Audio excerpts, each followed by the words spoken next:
everyone, today we are going to see another question on LeetCode, and that is path sum 2. So first we'll read the question. Given a binary tree and a sum, find all root to leaf paths where each path sum equals the given sum. So also we have to note that a leaf is a node with no children. Okay, so don't worry if you don't know about trees in depth. I'm going to share the link in the description box. Also, I will be using some concepts like depth first search. What we do in depth first search is that we keep on moving to the deepest levels in a particular data structure.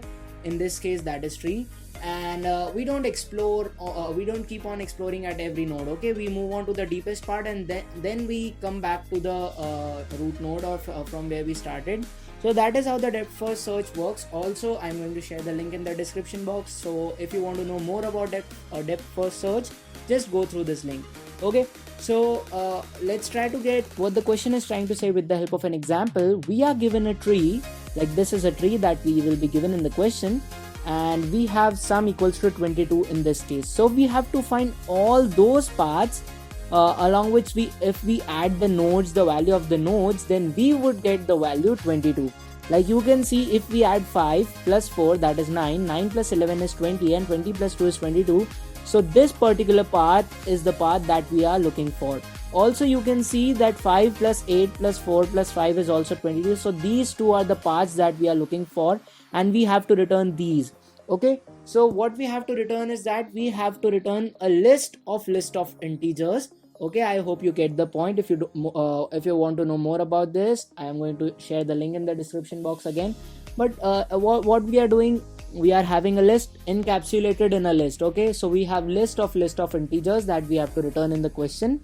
Also, I will be using list of integers, that is current result. I'm naming it current result because it will be a temporary variable that I would be using for traversing. Okay, as we've discussed earlier, I'm going to use the concept of a depth first search in this question with some changes, with some amendments. Okay, so what I will be doing is that I will be checking when I will be solving this question using recursion. So whenever we talk about recursion, we always have a base case. Okay, in this case, first base case is very easy, and that is self-explanatory, and that is if root equals to null, then just we are going to return. Okay, I'm going to use a helper function, that is DFS. Okay, which will take the values, which will take result, which will take current result, which will take root, and also it will take the sum value in itself. So what I'm going to do is that I will be just adding all these values as if I move on to a node. Okay, so first I'm going to add this node in this current result.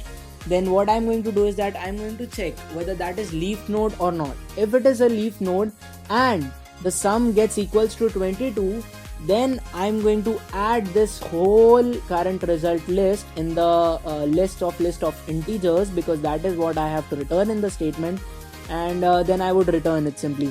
And if this condition doesn't get true, then I'm going to delete the particular node that I am on, and I would move on. You know, there are some questions that get more clear when we see the code. Also, we are using recursion. So recursion is used basically for understandability, right? So that's why I think we should see the code, and without wasting any time, let's see the code. In the code part, you can see that first of all, I am declaring a list of integers, and that is result as we have discussed earlier, and also a list of integer, that is current result, that is a temporary thing that we would be using. Also, I'm using new linked list. You can also use array list. I'm using linked list in this portion.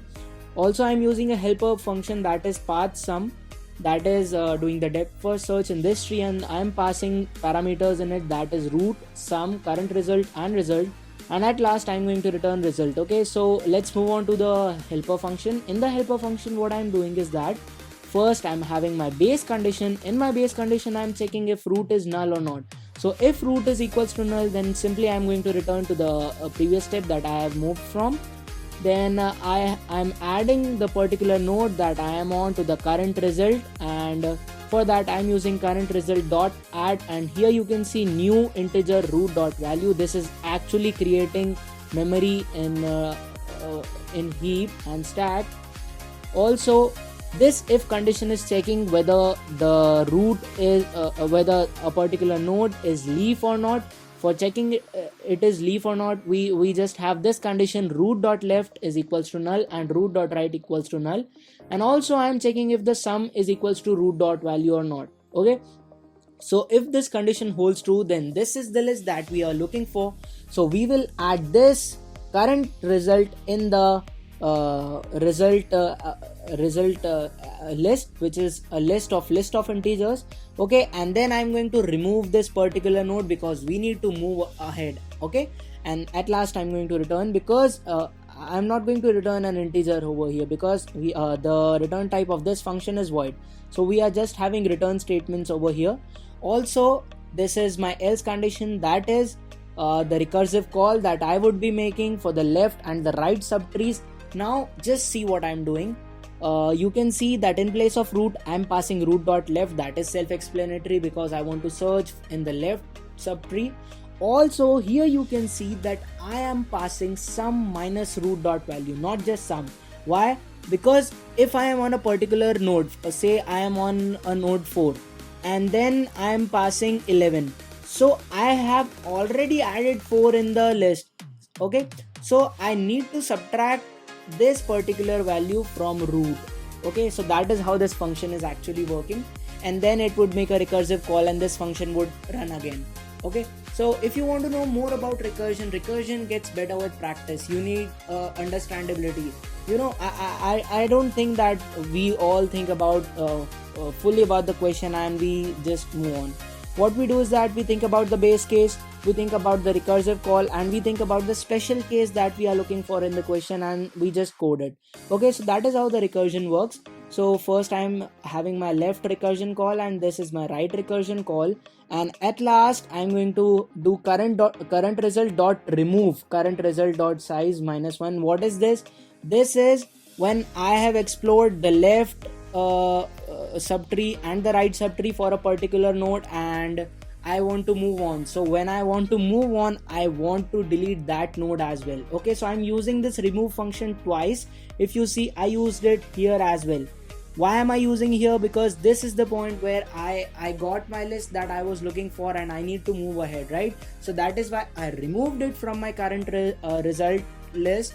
And also here, this would happen if we are done with the left subtree, we are done with the right subtree, and then we move on. So if all of that is done and still we are not able to get the list, then we have to move back. We need to move ahead, right? Back and ahead are the same thing because we are doing the depth first search. So first we go to the deepest level and then we come up. So actually we are proceeding in a reverse manner, right? So we remove that. So this is how this code actually works. Thank you.